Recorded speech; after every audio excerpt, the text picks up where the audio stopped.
Happy morning students. Welcome to grade 10 mathematics class. We are dealing in the chapter 2 numbers and sequences.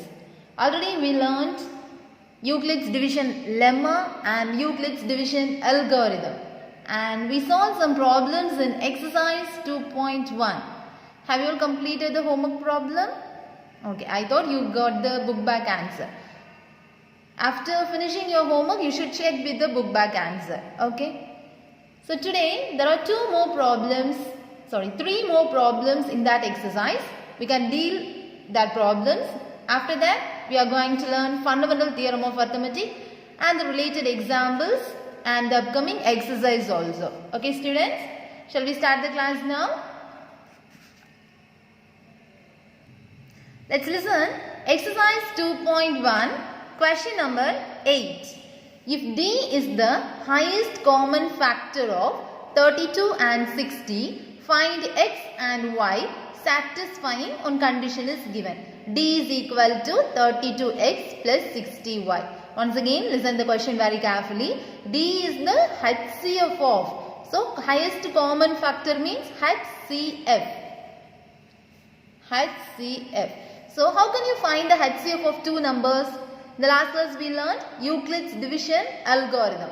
By the concept of Euclid's division algorithm, easily we can find the HCF of the given two numbers. That answer is D, because here D is the HCF of these two numbers. So given, can write the given facts first. Given D is the, so what is the meaning? D is equal to HCF of two numbers. What are the given two numbers? 32 and 60. So how can we find the HCF of these two numbers?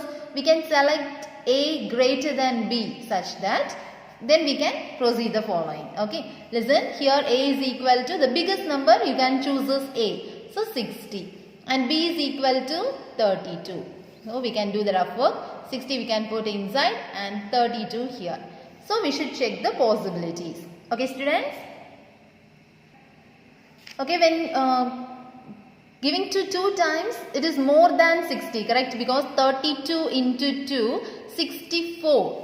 So, we can prefer for 1 time. So, 132 is 32. And what will be the remainder? Here 10 minus 2 is 8 and here 5 minus 3 is 2, 28. Here we are not getting the remainder as 0. So, by Euclid's division algorithm, we can write the factors by Euclid's division algorithm.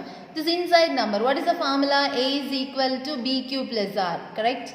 Where 0 less than or equal to R less than modulus of B. This is Euclid's division lemma, and in that concept we are writing the factors. 60 is equal to, because A value is 60, is equal to B value 32 into, what is the quotient? 1 plus what is the remainder? 28.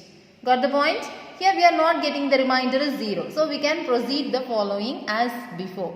So 28. Now this divisor becomes the dividend and the remainder becomes the divisor.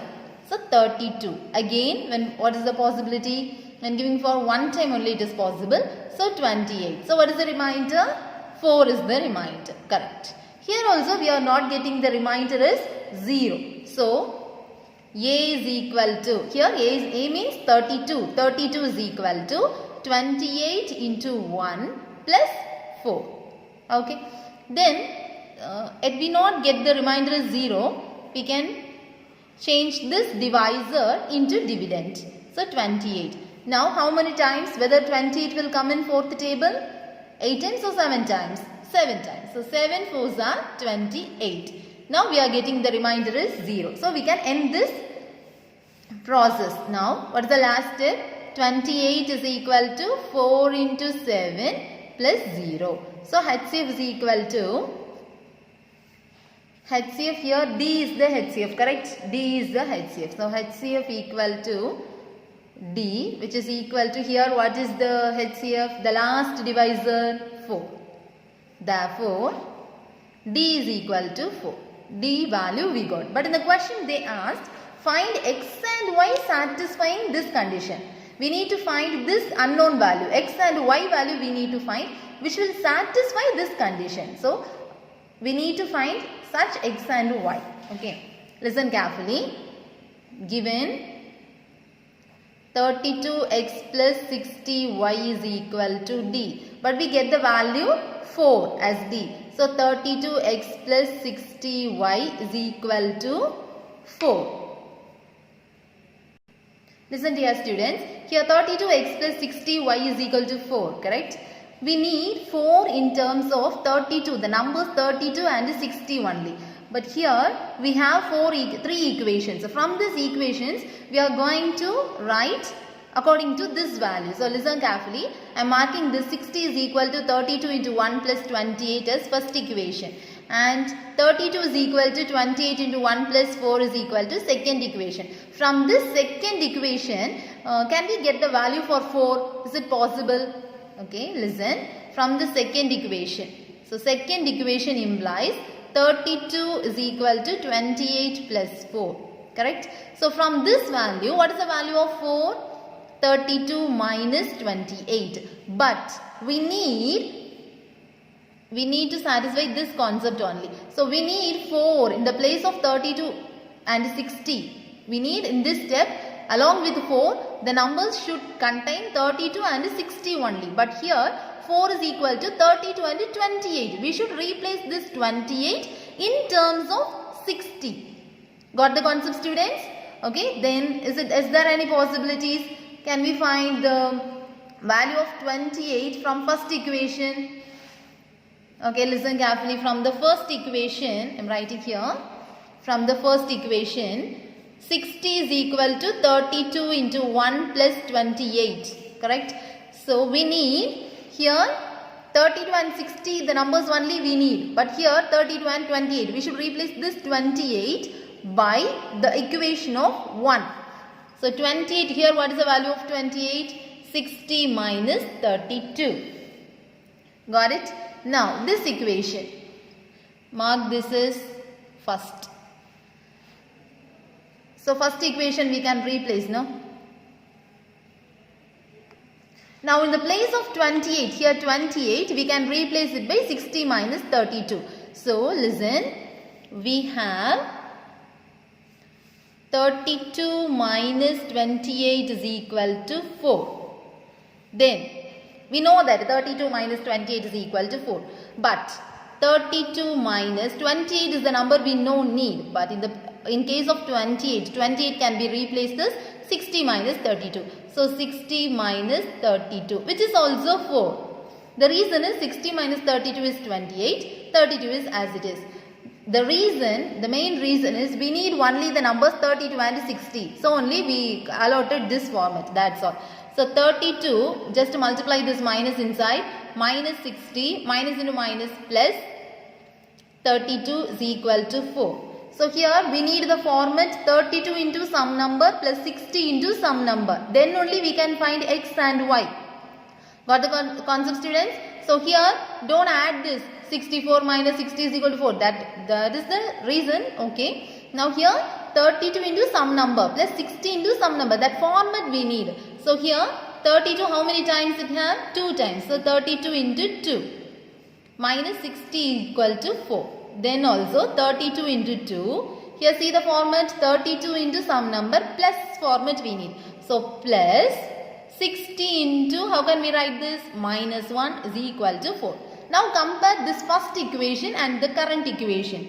Now first equation implies 32x plus 60y equal to 4. Now compare these two. In the place of x what is present? 2 is present. In the place of y what is present? Minus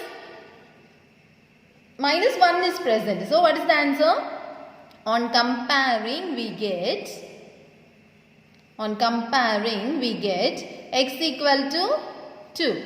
Y is equal to minus 1. So that's all this question. Once again listen, very simple question only. If d is the highest common factor of 32 and 60, find x and y satisfying d is equal to 32x plus 60y. D is the highest common factor. In the question itself they gave. So we rewrite as d is equal to HCF of these two numbers. So the first thing we need to find the HCF of the given numbers. By Euclid's division algorithm we found. Okay. So what's the answer we got? D is equal to 4. Just we substitute in the place of D is equal to 4. Then we need to calculate this x and y satisfying this condition. So we need the terms in case of 32 and 60 only. So only we rewrite the equations, given equations. From this step also you can write, no problem.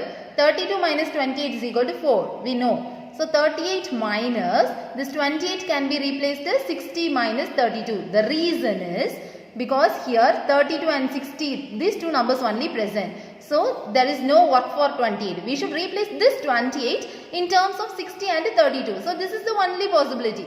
60 minus 32. Then multiply the terms, minus inside, and at last here see the format, 32 into some number plus 60 into some number. That's why we wrote it 32 into 2 plus 60 into minus 1 is equal to 4. That's all, we got the answer, x equal to 2, y is equal to minus 1. Okay, shall we move for the next problem now? Listen dear students, question number 9. A positive integer when divided by 88 gives the remainder 61. What will be the remainder when the same number is divided by 11? So understand the concept clearly. A positive integer. So we can use the division lemma here. Solution.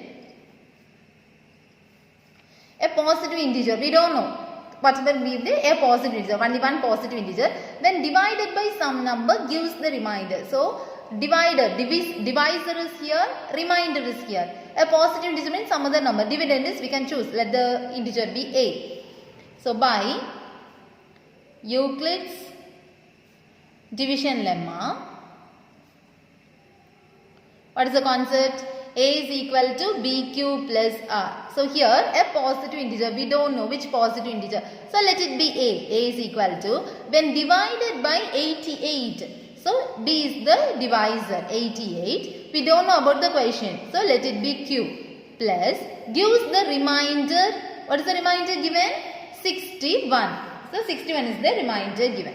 So what will be the remainder when the same number, this same number, when we divided by 11, what is the remainder they are asking? The same number only. Okay. So shall we write in the terms of multiples of 11 this one? Because we are going to divide it by 11. So 88 easily it can divide it by 11. 61 is it possible? No. So A is equal to 88Q plus, which value is possible if we divide it by 11? Because 5 11 is 55. Shall we change this? 55 plus 6. Okay. So now A is equal to, first two terms we can take common. 11 we can take common. So what will be the term inside? 8Q plus 5 plus 6. Got it students? Now see, we got the format. What will be the remainder when the same number, A only, the same number is, we are going to divide it by 11.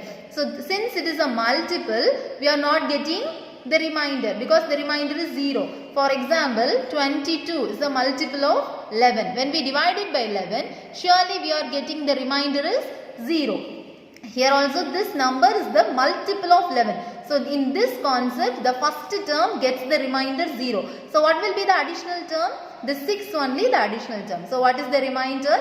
6 is the remainder. So when the same number, when A is divided by 11, we get the remainder as 6.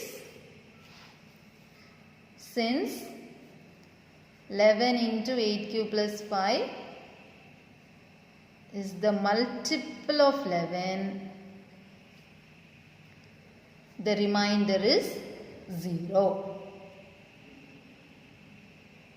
So what is the required remainder? Final answer, required remainder is equal to 6. That's all. Got it students? So very simple 2 mark. A positive integer when divided by 88. So a positive integer divided by 88. B is the 88. So gives the remainder 61. So using the Euclid's division lemma, we wrote this concept. So A is equal to, what will be the remainder when the same number? So this same number only we need. So we adjust here. We need to divide it by 11. This number is we are going to divide it by 11. So according to the table of 11, we need to rearrange this 61 as the multiple of 11. So 55 plus 6 is 61. Just we wrote this concept, and the first two numbers we are taking 11 is common. So 8 plus 5 plus 6. So when A is divided by 11, here since it is a multiple of 11, it gets the remainder 0. So automatically what is the additional term? 6 is the additional term. We are getting the remainder as 6. That's all. Okay. So there is only one more problem in that exercise. We can also see that. Before dealing that question, let's listen the symbol concept which is in page number 42. Two positive integers are said to be relatively prime or co-prime if their highest common factor is 1. What's the meaning? Let's take two positive integers 2 and 3 or 2 and 5 are said to be, what is the definition? This is the definition for relatively prime, otherwise co-prime. So what's the definition? Two positive integers when we are said to relatively prime or co-prime, what's the condition? If their HCF equal to 1. So we can select two numbers. Listen here. Suppose when we are selecting 7 and 3. 3 and 7. Okay. What's the HCF? HCF of 3 and 7 is, whether is there any common factor for 3 and 7? No, 1 is the only common factor.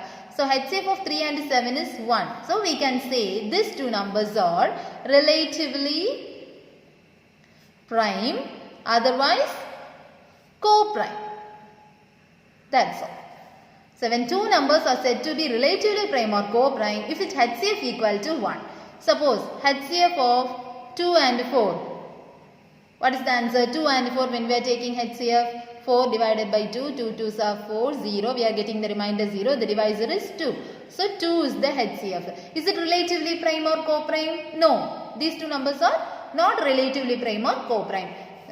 Select two numbers 2 and 3. What is the HCF of 2 and 3? 2 and 3 HCF is 1. So 2 and 3 are always relatively prime or co-prime. That is the concept. So that concept we are going to use the last problem. Okay, listen carefully. Prove that two consecutive positive integers are always co-prime. Okay, let's see the rough work. For practically we will do, let's understand the concept, then by using variables you can solve. Okay, prove that two consecutive positive integers. What's the meaning of consecutive? Next numbers, correct? Already we learned the terms by consecutive. So consecutive positive integers. Let's take two consecutive positive integers. 2, 3, otherwise 4, 5, 7, 8, 11, 12. Continuously two numbers. If you are taking means are always co-prime. What is the meaning of co-prime? When we take the GCD of that two numbers, if we get 1, that is co-prime. So let's check HCF of, otherwise GCD. HCF of 2 and 3 is 1, correct. HCF of 4 and 5 is 1. HCF of 7 and 8 is, there is no other common factor. 1 is the only common factor. So 1. Then HCF of 11 and 12 is also 1. So whenever we are taking two consecutive positive integers, if you take 2, the next number is 3. If you take 4, the next number is 5. If you take two numbers in such a way that consecutive positive integers means are always co-prime. There is no other possibility. There is only one possibility, that is co-prime only. Okay, by using the integers, that means by using the variables, we are going to prove this concept. Okay, already we learnt one theorem. Last theorem we learned. Have you remember that? This concept also we are going to use here. This concept. If A and B are two positive integers with A greater than B, then GCD of A comma B is equal to GCD of A minus B comma B. So this is one theorem. If A is greater than B means such a way that GCD of A comma B is always equal to GCD of A minus B. The difference between A and B and then B. Okay, this concept also we are going to use here. Okay, listen dear students. Let the positive integers be. Here we need to choose how many positive integers? Two positive integers. So let the consecutive positive integers be, if I am taking n, and what is the consecutive integer, next integer, n plus 1. Correct students? Otherwise you can take x and x plus 1. That also correct. So consecutive means next numbers. N means n plus 1. X means x plus 1. T means t plus 1. S means s plus 1. Y means y plus 1. That's it. Positive integers B. I am selecting like this. To prove, what's the thing we need to prove? N and n plus 1. Prove that two consecutive percentages is always coprime or coprime. That is to prove, which is enough to prove HCF of, otherwise GCD of n and n plus 1 equal to 1. This is the thing we are going to prove. Okay, students? Okay, now we know that HCF of, otherwise GCD of A comma B, which is equal to HCF of A minus B comma B. We are going to use this concept. This is by theorem 3. Okay. So now take the left hand side. By taking left hand side, we are going to prove the right hand side. So HCF of A is here. A always, where? A always greater than B. So here n and n plus 1. Which is the highest number? N or n plus 1? N plus 1 is the highest number. So n plus 1 comma n, which is equal to, in the place of A I am selecting n plus 1. Because the condition is A greater than B. A should be greater than B. So n plus 1 comma n, which is equal to HCF of, HCF and GCD both same only. Okay. So A minus B, we need to subtract this. N plus 1 minus n comma B. B means here n. So n. Is there any cancellation? Minus n and plus n gets cancelled. So HCF of 1 comma n. What is the common factor for 1 and any other number? 1 is the only common factor. So HCF is equal to 1. So we got the RHS, which is equal to RHS. Here we are taking the LHS and we have got the RHS. Therefore, n and n plus 1 are coprime. Hence proved. If the GCD is 1 means that is coprime. So GCD we solved by the theorem 3. That is which concept? HCF of A comma B is equal to HCF of A minus B comma B. So that using that concept we solved this. Okay. Very very important 2-mark problem. You need to learn this. Shall we move to the next sub-chapter, Fundamental Theorem of Arithmetic? Okay, dear students, listen carefully. Okay, dear students, listen. Fundamental Theorem of Arithmetic. The Fundamental Theorem of Arithmetic, which is in page number 44. You need to learn this. Sometimes they will ask in 2-mark, define Fundamental Theorem of Arithmetic. Otherwise, write Fundamental Theorem of Arithmetic. We need to write this, okay. Every composite number can be written uniquely as the product of power of primes. Otherwise, the page number 44, the topmost box, see, this also you can write. That means this one. Every natural number except 1 can be factorized as the product of primes, and factorization is unique except for the order in which the prime factors are written. Okay. Otherwise, this definition. Both are same only. Every composite number can be written uniquely as the product of power of primes. Do you know the difference between prime number and composite number? Tell any one composite number. Okay, 12 is a composite number? Correct. So, 12 can be written uniquely as the product of power of primes. What is the meaning of product of power of primes? So, prime number we need to, prime factorization we need to put. So, 12 when we factorize 2, here 6, again 2, 3. So, 2 into 2 into 3. Is it correct? Yes. So, one composite number we chose. That composite number I written is the product of, so multiplication, product of power of primes. So, this can be reduced as 12 is equal to 2 square into 3. Correct? So, power of primes, prime numbers that should come as power. This is the unique way. This is uniquely means this is the only way. This is the only way to write 12 as the product of primes. So, every composite number, if you choose any composite number, the last step you will get the prime numbers only. Here 2 and 3 is the prime number. Select one more composite number. I am selecting 64. Is it a composite number? Yes. 10. Is it a composite number? Yes. 8. Yes. We can check these numbers. The answer, the last answer should be, we need to get is prime numbers. That means prime number, product of prime numbers. The prime number should come as powers. So here also 2, 3 are prime numbers, product only. So here 64 when we are choosing 2, 32, again 2, 16, again 2, 8, again 2, 4, again 2, 2. Okay. 2, how many times? 2, 1, 2, 3, 4, 5, 6. So this is also 64 we can write as product of primes. Here 2 into 2 into 2 into 2 into 2 into 2. Correct? 3. Yes. This is the product of prime numbers. 2 is the prime number. So 64 can be uniquely written in such a way that like this. So 10, how can we write 2 into 5? Power 1, power 1. So 2 is the prime number, 5 is the prime number. There is no other way to write 10 as a factorization. So 8, how can we write 2 into 2 into 2? Is there any other way? No, there is only one way. This is the way. Then you can 25. 5 into 5. Both are prime numbers. So, on the last answer, you will get the prime numbers only. That is fundamental theorem of arithmetic. Any composite number, if we factorize, the last answer we will get as prime numbers only. That is the product of prime numbers. And the product of prime numbers, some numbers come as power. So, only power of primes. Uniquely. This is the only way. There is no other way. Okay. We can check for any other number. You will get this answer only. Okay, let's listen example 2.7. Very simple question. Example 2.7. In the given factorization, find the numbers m and n. M and n value we need to find. Okay. So solution. First you need to write the question like this.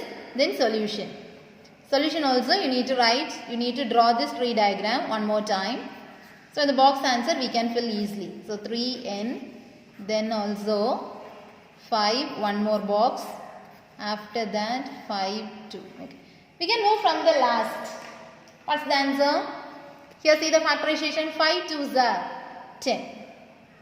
Then 5 10s are 50.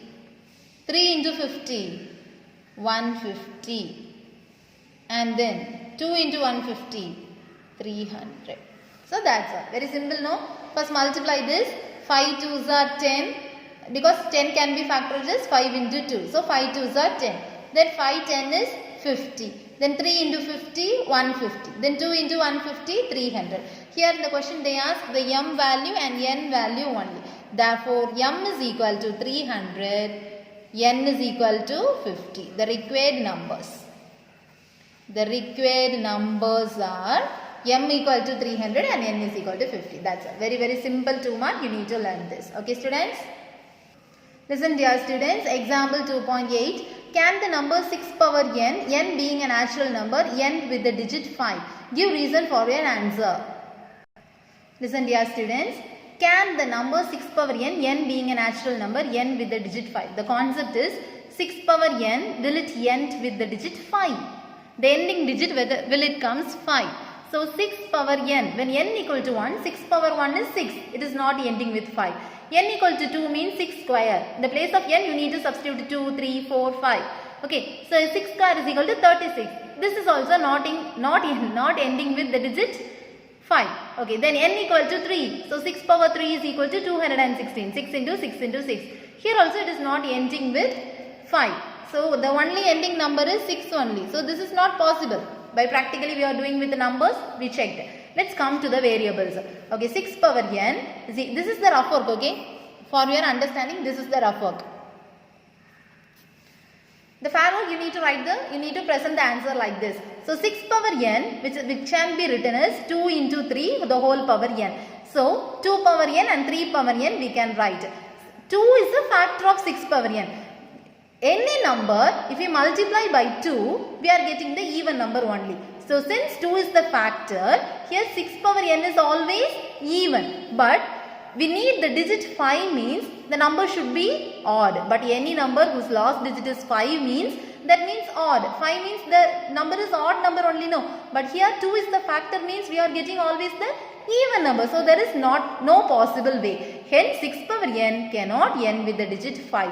If n with the digit 5 means it is an odd number. But here 2 is the multiple of 6. Sorry, 6 is the multiple of 2. 2 is 2 into 3 means 6, correct? So 2 is a factor of 6. That's why 6 power n is always even. So here there is no possible way. Okay students, today we are going to end up today's class. We can see the coming examples and the related exercise problems in the next class. Learn the theorems and these problems. Copy all the problems in your classwork notes. You need to study the division lemma, division algorithm, everything, and fundamental theorem of arithmetic also. Learn all the theorems, okay, and write in your note. This is the homework today. You need to learn all the theorems. Theorem, that means statement. The statement you need to write in your note. This is the homework. You need to learn it thoroughly. There's a 2-mark question that will come. Okay students, we can meet in the next class. Thank you.